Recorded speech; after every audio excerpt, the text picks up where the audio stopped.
Okay, well, thank you very much, everyone, for having me here today. It's pretty much a miracle that I'm here dressed in business attire, because last night I had a 1920s flapper party dress up. This morning I played golf, and tonight I'm going to a medieval 50th. So I nearly put on my medieval wench outfit, and then maybe that would...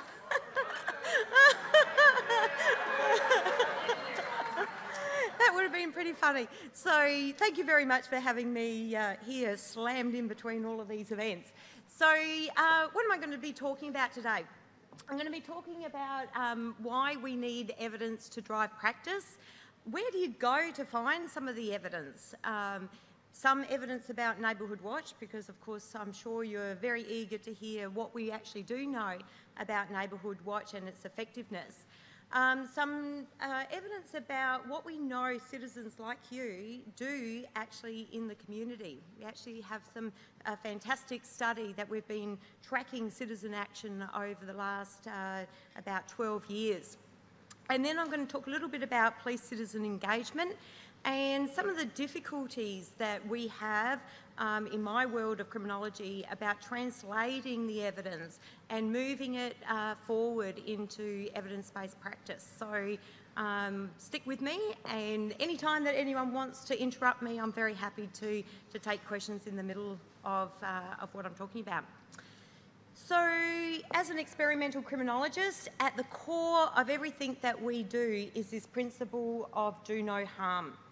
And at the core of this principle is that we know that every time the police or Neighbourhood Watch or any other social intervention intervenes in the lives of individuals, intervenes in the lives of families, intervenes into communities, there is a possibility that they can do harm.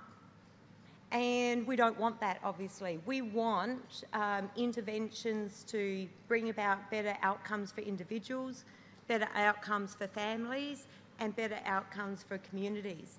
So at the core of everything we do, we have this very big spectre that sits over the top of it to make sure that what we're doing is actually not doing harm. So what is evidence-based? What is the evidence-based approach? Here's a definition. An evidence-based approach to policy and practice uses information generated from scientifically rigorous evaluations of practices to inform decisions about what works. So it's about knowing and using practices and strategies that accomplish the missions of Neighbourhood Watch, of police, most cost effectively, but most importantly, without causing harm. So I'm an experimental criminologist, and this whole sort of drive towards evidence-based policy and practice is what my team and I do at the University of Queensland. So underpinning evidence-based policy and practice is three principles. Principle number one is targeting. We know that about 15% of people are generating about 50% of all the problems.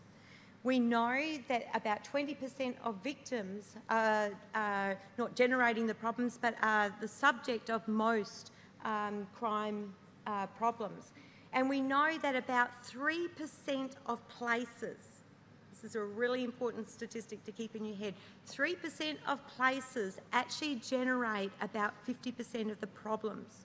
What that means is that 97% of most places are actually crime-free.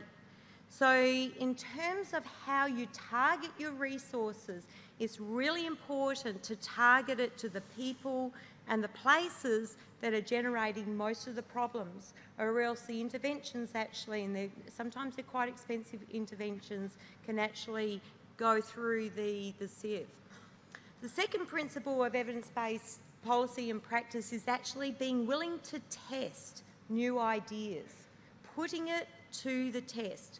Because if we don't know whether an intervention works, then we could either be doing harm or we might not be making any impact at all.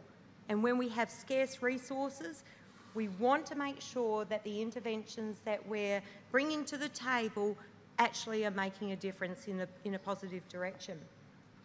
And the third principle of evidence-based policy and practice is this notion of tracking.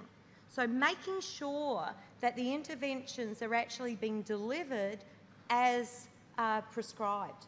So in the medical world, we know that if you're prescribed with Lipitor or whatever drug you're meant to be taking, and you don't take it properly, it's not the drug that's the problem, it's the administration of the drug that can be very highly effective, which is the problem. So the way that an intervention gets implemented and tracked and ensured that that intervention is being conducted as planned is actually very, very highly important.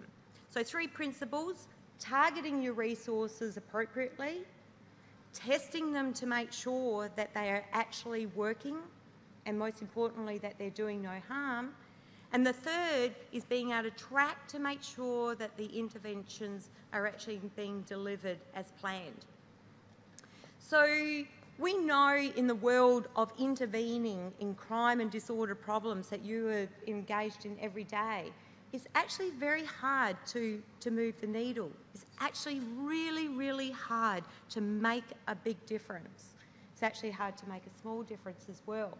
And so in my world, we look at if we can even make a 10 to 20% difference, a reduction in crime and disorder problems by between 10 and 20%, we're actually doing a really good job. If we can actually reduce some of the harms in families, some of the crimes in communities by about 10 to 20%, we've actually shifted the needles. So to have the bar really, really high that we're going to get rid of all crime in a community, that bar's too high. It's like eradicating cancer from our world. We might one day, but it's a really, really hard thing to do. So just keep in mind that if you're going to be trying to shift that needle and trying to make a difference, that's hard work, and I know all of you are working really hard in your communities. So when it comes to police working in very diverse communities, building legitimacy, building a sense of cooperation, building trust, all of these things are actually quite difficult to do. And I'm going to introduce you to some of the research that we've done that talks about the notion of how you build trust in communities. So this is my world of scientific evidence. So what I just want to point out to you here is right at the top here is what's called systematic reviews. These are the synthesis of the best evidence that we have. Down here are opinions, case studies. These kinds of ways of understanding what works really don't tell us very much. And what is not scientific is over here, personal anecdotes, what someone from the next community said, or in New South Wales they did this, therefore we should do that too. I just want to really put to you that that's not scientific evidence. It might sound like a good idea, but we've got to be very, very careful to know the difference about the scientific evidence about what works in terms of intervening in communities and anecdotal, gut feeling sort of ideas that might actually not work. Okay, so why is this all important? Because we want to be able to establish the difference between, we want to be able to establish the relationship between cause and effect. So every time you intervene in a neighbourhood problem, you want to know whether what you did actually caused the effect that you're after. So by intervening in your community, did you actually bring about a reduction in crime and disorder problems? So what we do is that we try to work with you, we'll be hopefully working with Maria, to really try to understand whether what you're doing is actually making a difference. Is it bringing about that effect? But I just want to point out some sobering issues. The first thing is that in a lot of research that's done, and be very, very careful about what research gets put in front of you, that the biases can be very large, and I won't go into the reasons why. And the weaker the scientific design, the more likely that's going to show that the intervention works. And that's not good, right?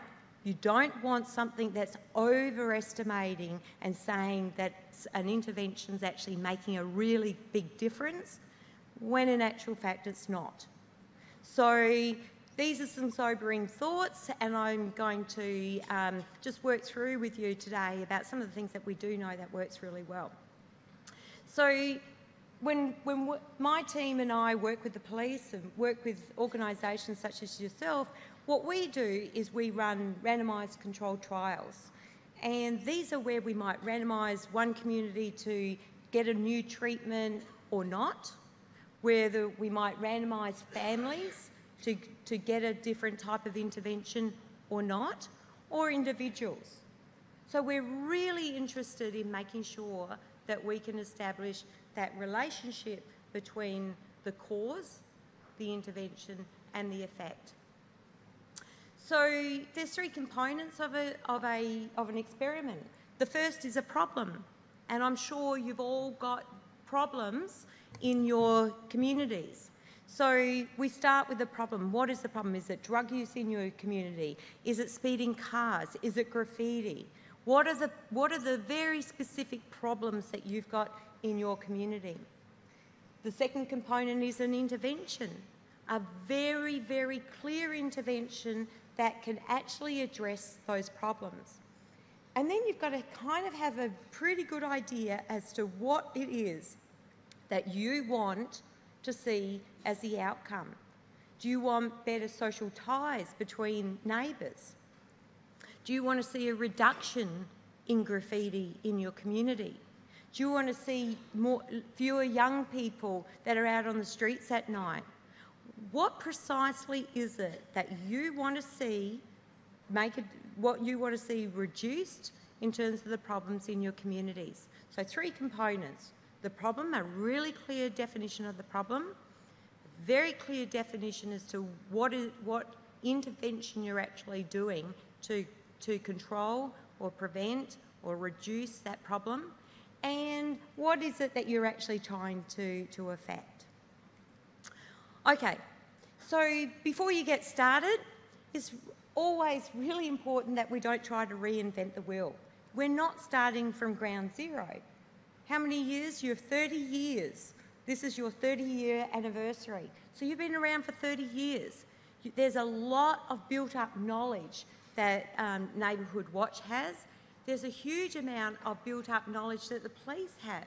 So rather than talking to colleagues in New South Wales or Victoria or Western Australia and coming up with an idea based on what someone might think might be the thing to do, the starting point is to go to open source websites. So I'm going to show you a couple of them now. Open source websites where there's no firewalls. I sit at the University of Queensland and we have access to all kinds of stuff, but we know that people like yourselves don't have the access to that sort of information. So what I'm going to do now is just zip through for you and show you some open source websites that you can go to really stimulate some ideas as to what might be a good intervention in your community. So the first place to go to is the Campbell Collaboration. I've got all the websites on here, and you're welcome to keep my my slides, and whether there's some distribution afterwards, all of the websites are listed on my slides. So the Campbell Collaboration, there's information in there about crime and justice, social welfare, education, international development, dealing with communities with disability and individuals with disability as well. It's very broad reaching, and all of the information there is synthesised in a horrible long report that you'll never want to have a look at, but there's plain language summaries that are 2 pages long, and they're very, very good summaries. So I would go to the Campbell Collaboration as a first starting point. Another fantastic website is Crime Solutions. This is a US-based website, but it's not just based on US interventions. 2 of my experiments have gone through a very rigorous process to be peer-reviewed, and all the information about different programs to deal with different types of problems are on Crime Solution. So different programs to deal with victims of crime, different types of interventions to deal with youth violence and youth problems, law enforcement interventions, re-entry, so when people are coming back out of prison, what are the best ways to deal with those people in the community. So there is very, very extensive, and it's very much geared towards practitioners, and it explains precisely what the key ingredients are in the program. So that's Crime Solutions. The third one is a global policing database, probably more relevant to the police in the room here, but that's a website that we host at the University of Queensland. It's a very low budget, really, web interface, but you can type in any type of policing intervention and it will pull up a range of different studies to say what works and what doesn't. The fourth one is the evidence-based policing matrix. So this actually has a lot of interventions where the police might partner with schools, so school-based education programs, for example. Did you know that school-based drug education programs don't work? Did you know that? Did you know that school-based police officers actually don't work? So, you know, it's important for people to know what doesn't work as much as it is what does work. And that matrix, you can click on any of those little dots and it will take you, and there's a plain language interpretation of what the evidence is. So this one's really cool. This one's created by the UK College of Policing, but it's not just about policing, it's about what works for crime reduction. And this is very good because it talks about what are the mechanisms, what are the things that people need to be doing to make a difference. It also has, where it's available, the cost of the program. How much money does this program actually cost to implement in a community? So it's very rigorous again. It's based on a series of very good scientific evidence. What works for wellbeing? This again is a UK site. And as I just said before, none of these you'll get blocked out. They're all open source. You can Google it at any time and click on any of the sub-menus and it will take you specifically to that intervention. So there's just a couple of different sites so that you're not reinventing the wheel. So when you go to your group meetings and you've got a problem, rather than trying to rack your brains about what might work and what doesn't, hop onto these sites and have a look at them and say, okay, you know, surely other people have been thinking about these problems. What actually might work to intervene? So I bet you what's right on the top of your tip of your question is, does Neighbourhood Watch work? Any takers? Yes. Yes. So you put up your fingers, number one. There you go. All right, so I'm just going to tell you about this because this gives you a flavour for what we actually learn from some of the science. So I think it's of particular importance to you. This is your 30th anniversary. So just returning back to this quality of evidence pyramid. All of these studies that are part of this systematic review all sit very much here. Randomised controlled trials, cohort studies, and what I'm going to be presenting is actually systematic review. So this is not my interpretation. It's not my gut feel. It's not based on what someone told me that this is a really good program. This is based on hard science gathered from all over the world to see whether or not Neighbourhood Watch actually works to reduce crime and disorder problems. So it's actually a systematic review that was conducted and peer-reviewed and managed through the Campbell Collaboration. The actual report looks like this: the effectiveness of Neighbourhood Watch. Trevor Bennett, who's a UK scholar, and his colleagues in the UK conducted the systematic review. But as I said, when we gather together all the evaluation evidence, we don't just look at the UK or the US or Australia. We want to get the worldwide best evidence to see whether or not it works. So we have some criteria. We want to make sure that when we're including the studies in the systematic review, that they actually meet the criteria. Is this truly a Neighbourhood Watch program? And most of the programs were either Neighbourhood Watch, property marking, or security surveys, which are known as the big three of Neighbourhood Watch. And studies were selected for inclusion if they were based on the Neighbourhood Watch scheme, either alone or in some sort of combination. But importantly, only studies that met the threshold of scientific rigour were actually included in the review. And there's a reason why. Why? Remember? Because we don't want to bias the answers.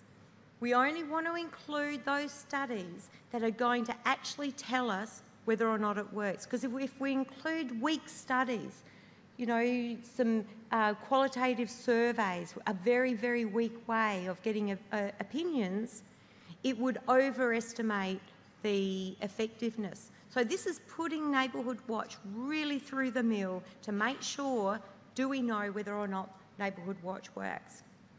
Whoops. So because there's so much research out there and such little of it actually meets the threshold, this is what's called an attrition chart. So I just want to identify for you, there was over 1,500 studies that were identified, but only 19 of them were of good enough quality for the systematic review, and actually 43 of them were good enough to do a narrative review on. So that means that there's a huge amount of research out there on Neighbourhood Watch that doesn't meet the threshold of scientific rigour. So be very, very aware. So this is called a forest plot. It's pretty easy. What it is it takes all the studies that meet the criteria and it plots the impact on crime and victimisation in this forest plot. So we get really excited about these things because it takes all the studies, it basically adds them all together, and then we come out with this little thing down here, which is what's called the overall effect size. You'll be able to go out to dinner tonight and talk to everyone about all these statistical terms. But basically what this shows you is that the overall impact of Neighbourhood Watch favours a crime reduction, right? So Neighbourhood Watch is reducing crime, taking all the best studies that are scientifically rigorous, putting them all together, adding them all up. Neighbourhood Watch is reducing crime. Now, I would not be standing here with my integrity and saying that to an audience. If it didn't work, I'd still be telling you that I would tell you that it didn't work, but it does. So by how much? Neighbourhood Watch is actually associated with a reduction of crime of between 16 to 26%, if it's done right. If it's evaluated correctly and it's implemented correctly, Neighbourhood Watch can reduce crime by between 16 and 26%. That's a lot. So give yourselves a big clap, really.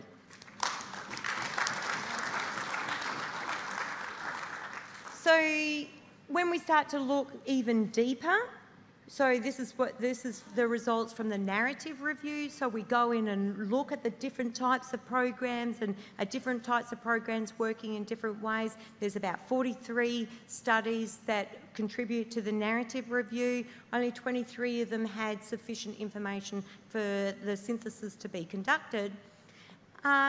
But what it shows is that, again, Neighbourhood Watch works from the narrative review. So the big take-home message here is science is a positive thing. Doing good science to evaluate what you're doing, and it's not rocket science, by the way.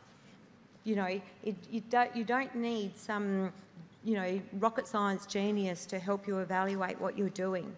It really just takes a little bit of thought about your interventions to be able to evaluate it.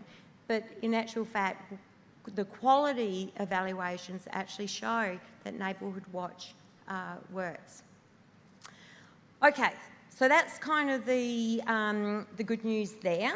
So then what we really want to be able to ask is, what sort of data and analysis can we get to understand citizen actions? So what are the actions that people are taking in communities?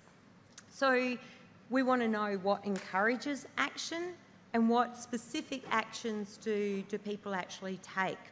So the good news is that since 2005, myself and my former PhD student, who's now an associate professor at Monash University, Rebecca Weeks, Rebecca and I have been working on the Australian Community Capacity Study since 2005.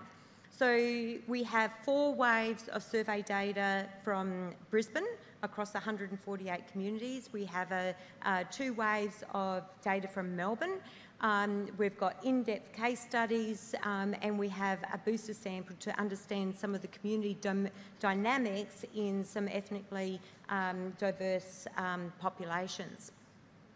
So what I'm going to talk to you about today is, from that study, who acts, what encourages people to act, what actions are specific actions are undertaken in response to what sorts of crime problems, and do those actions actually lead to lower perceptions of crime in different communities. So I'm just going to talk about the Brisbane study here.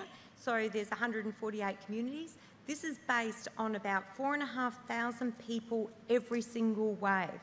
So it's a significant survey of communities, and these 148 communities were very carefully selected as barometer communities, so they are actually representative of the whole greater Brisbane area.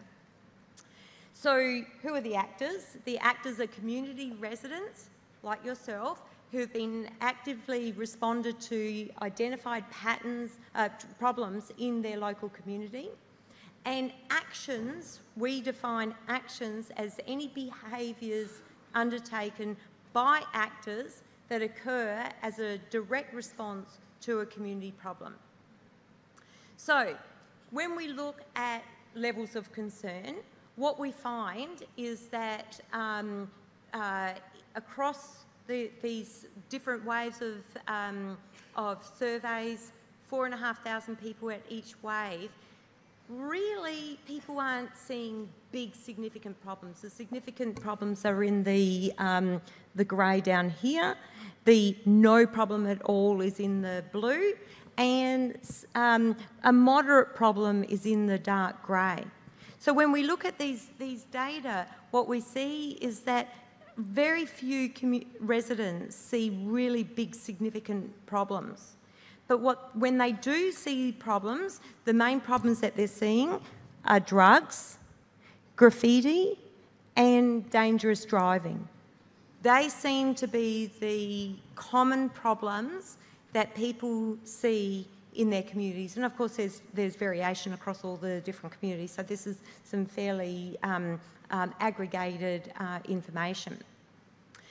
So in terms of the actions taken to address community problems, so what you see from here is in the blue are the actual actions taken, and in the grey is no action taken. So what this shows you is that about 10% of people who see a problem are actually willing to take some action to address the problem. So there's still a very, very low level of community action in the communities. The one action that people are prepared to take, more so than any other crime problem, is dangerous driving in the community. That's when people are more willing to act. So in terms of who acts, oops, did I just go past something? No. So who acts? The people who act are more likely to act than others are people in higher income household, middle-aged people, men, married fathers and single mothers, and previous victims of crime. So when you look at the profile of those people who are willing to act, that's the most common sort of profile that, that stimulates action in communities. So then we look at, well, what then encourages people to act? So when we look at this graph here, excuse me while I turn my back, the dark blue is the actions taken by level of concern for moderate problems versus significant problems.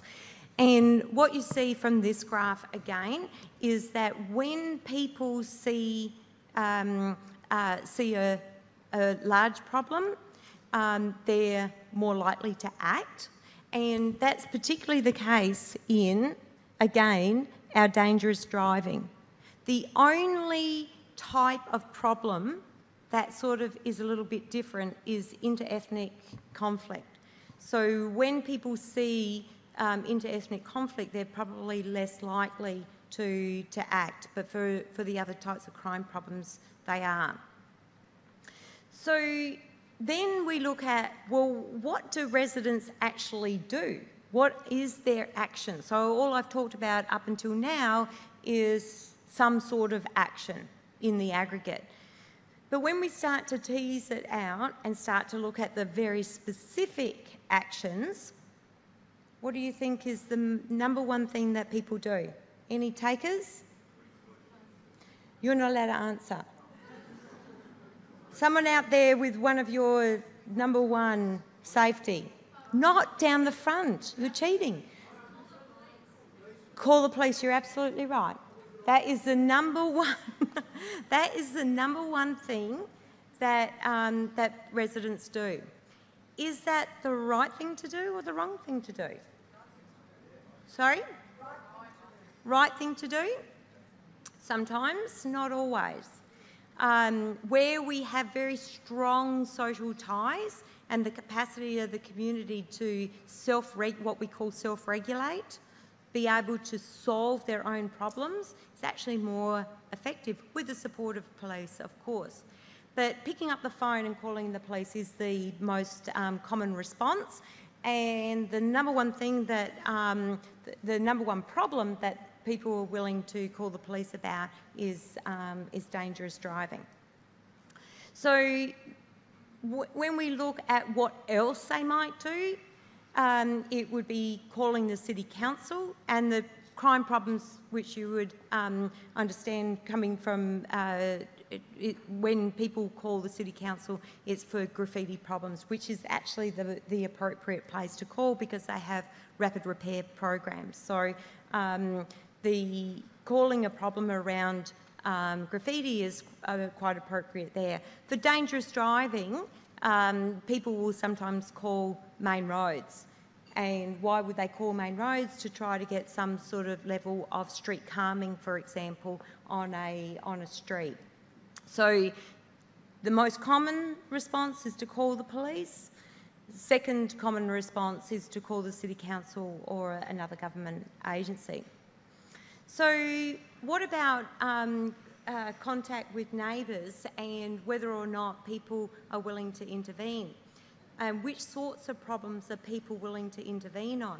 So if you have a look at this graph, this shows in dark blue that people are willing to contact a community group or a neighbour, and in the dark grey, this is actual direct intervention. So what you see here is that it's about split 50-50. Some people are willing to directly intervene, call the police or call another agency, and some people will engage with their community in terms of trying to solve the problem. So you do have some variations. So if you have a look at dangerous driving, for example, that's you're less likely to contact your neighbours or directly intervene for dangerous driving, more likely to call the police. So summing it up, few residents actually engage in action. I'm not talking about that with this group, because you're probably the ones that will take action. When residents act, their approach differs depending on the types of problems that they are dealing with. Problem severity and residents' own circumstances are important for predicting action. And the neighbourhood contacts, what type of neighbourhood social ties that we have, how strong those social ties are, how pro-social those social ties are a factor in shaping resident action. So that's just a little bit of information about how we unpack what's happening in different communities, and I'm not sure whether that resonates with some of your own experiences, or whether that's whether you've seen different things in your communities.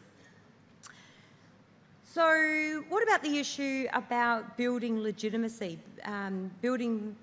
Legitimacy in diverse communities, and how best can the police actually engage with citizens? In this area, we've actually got quite a lot of information about as well. So we started our journey. When I say our journey, my team at the University of Queensland, we did a systematic review, which is like what I presented for Neighbourhood Watch. And in that systematic review, we asked the question of what sorts of policing interventions, what sort of policing partnerships with citizens actually bring about a better outcome for communities. How do police actually go about engaging with citizens? So this is what we would call a logic model. So I just want to draw your attention to the top box here. So procedural justice. Procedural justice is where the police treat citizens with dignity and respect, where they convey trustworthy motives. They're intervening in communities because they care. They care about the crime problems. They actually want to bring about a better outcome for those communities. Procedural justice policing is also about giving citizen voice. So being part of the decision making, rather than being told what to do, being a partner in crime prevention and crime control, and having some voice in the issues that face the community. And the fourth component is neutrality in decision making. What that means is that it's not about profiling certain people in different communities. It's about being fair. It's about being neutral in those decisions. So from the outset, we knew that these four principles of procedural justice really increase citizen perceptions of legitimacy, and they lead to really better outcomes for police. So people are more willing to cooperate and comply with police when the police treat them with dignity and respect, when the police give citizen voice. And through that process of engagement, we know that it can actually lead to reductions in crime problems. And of course, that's what we're on about, isn't it? We want a reduction in crime problems. So there's a lot resting on how the police engage with citizens in these communities. So our systematic review, we had a whole lot of inclusion criteria for interventions that fit within this schematic of procedural justice policing. And we were really interested to see, does it increase legitimacy? Does it increase satisfaction? Does it foster cooperation with police? Like with a lot of these studies, there's a whole lot of not very good scientific studies out there, and so we were left with only a small handful of scientifically rigorous studies. This is another forest plot. What this shows you, like the one that I showed you for Neighbourhood Watch, is this. So this red dot down the bottom says that when the police engage with citizens using these principles of procedural justice, then they're much more likely to gain cooperation and compliance, and that's very likely to help reduce crime and disorder problems in communities. So there's a lot riding on it. So that was our original meta-analysis. With more science, with more studies coming on board, it's actually strengthened the results. We know that that's a really powerful way for police and citizens to help control crime problems. So at the time that we were doing this systematic review, there was a massive gap though. There'd never been a way of helping the police to have the sort of dialogue, the way of the language of we call operationalising these principles of procedural justice, putting these principles, these 4 principles of procedural justice into a very clear dialogue. Now, the police obviously are very well trained. There's lots of training that goes on at the academy to really help infuse this really positive engagement with citizens. So what we were trying to do was to say, how do we bring about these, this very specific dialogue into the engagement with police? And what we wanted to do was we wanted to test it under like laboratory-like settings. And the best setting that we came up with where we could actually look at this dialogue was at the point of random breath tests. So why did we do random breath tests, right? 3 million people every year, in fact it's more than that now, for every one licensed driver in Queensland, there's 1 random breath test done. I think it's about 3.5 million random breath tests done. For most people in the community, that's their only point of reference with the police, right?